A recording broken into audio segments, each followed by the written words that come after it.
I'm sure you've all been there. That situation where you were told you're not good enough. You're not good enough. You don't have the talent to do whatever it is that you dream of doing. Somebody telling you like, you know what, maybe you should try something else. But you know in your heart that there's something that you want to do. There's something that you have that you believe you have the talent for. How do you block the haters? Exactly. Which is something that's very difficult for a lot of people to do. I'm including myself in that as well. Because sometimes the haters, they loud, eh? They are. I mean, you can get 100 comments, 99 are positive, and then that one comment is negative. And that stays with you for a long time. Yeah. So, and then you tend to define yourself by that one comment. Like, maybe I'm not good enough. What if this person is right? We hear so many stories of how you have teachers or even former bosses that have maybe encouraged you to do great things, but then you also have the other side of the coin where that hasn't been the case. I remember a teacher of mine.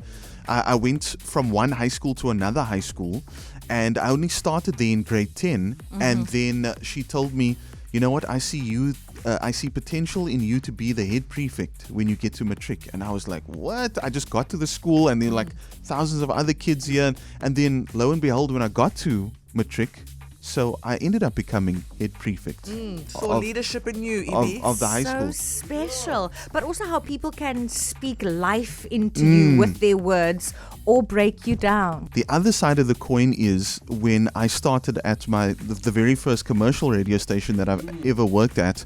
So the boss told me, like, maybe you should stick to just reading the news and not being a presenter. Right. Yeah. And then, imagine you listen to that person. and that becomes the biggest motivator. So at one point, I was my own biggest hurdle.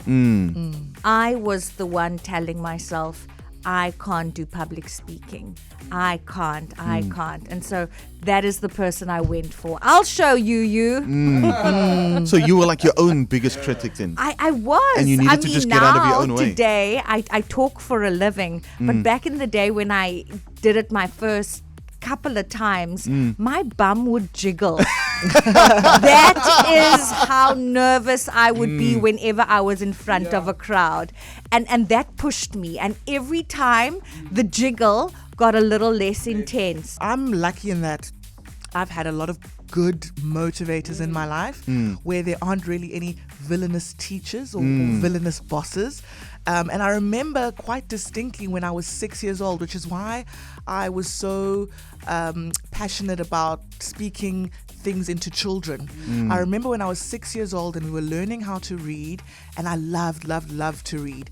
And my teacher kept on encouraging me to just gobble up all of the books. And I also loved to read out loud. So I did this weird thing as a child where when it was reading time, everyone would read inside. Yeah. And there's Sibs in the class reading outside. I'm reading out loud. And she didn't scold me for that. She would be like, okay, for the next book you can stand up and read in front of the class. And that kind of thing kind of motivated me to continue to read and pursue things that, you know, in another situation a teacher would have shamed me or told me to keep quiet.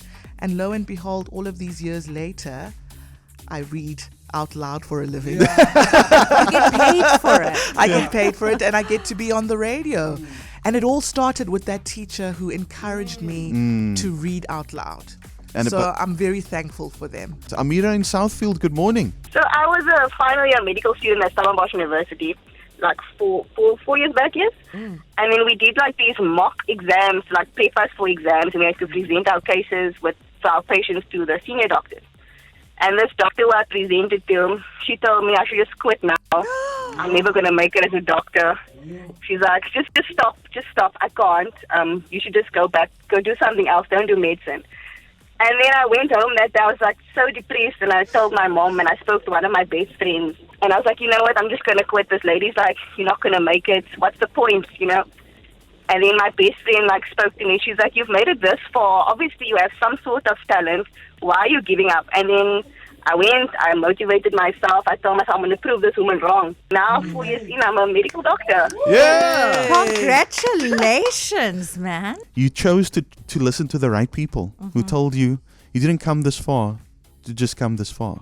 I just wish I can go back and actually show her, like, look, I made it, lady. I'm sure there are a There lot will of people be. out there who would want that. Yeah, there will be a time. Don't worry. There will be a time. Cassandra in Mitchell's Plain, good morning. When I was in grade 10, we got a new math teacher, and from the onset, this guy just hated me completely. Since grade 10, he was telling me to drop to standard grade, and I was like, no. And I wasn't a bad student. I was just not getting A's. I think I was in grade 11, and he said I must drop, and I'm not going to amount to much. Wow. And today, I'm getting ready to submit my PhD in psychology. So. Yes! You did that. Oh Get my it, goodness. Get it. I actually saw him a few years back. I was supervising a master's class and they were on the field work, collecting data.